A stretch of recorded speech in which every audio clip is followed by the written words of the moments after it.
jaajëfalaat ci teewlu bi nga xamante ni doon ngeen ko teewlu waxtaan bu am solo bi nga xamante ni moom lañ leen andi doon tey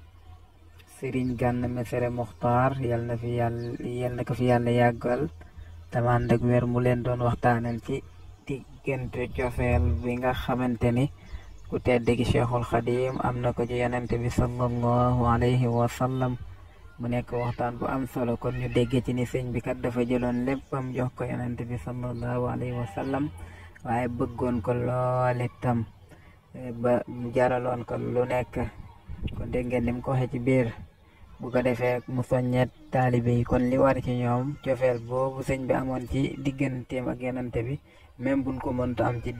suñ diggante ak sëñ bi ñu fexe ba góorgóorlu ci suñ kent lay kartan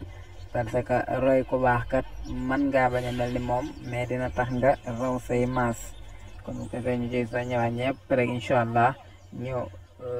continuer ci fas yéene roy li nga xamante ni mooy sang bu tedd ci barke Seydina Muhammad sallallahu alayhi wa sallam jërë ngeen jëf di leen fàttali ngeen abonné te activé cloche bi mooy tax bépp waxtaan bu am solo bi bàyyi ko fi nga mën di ko am ci changé incha allah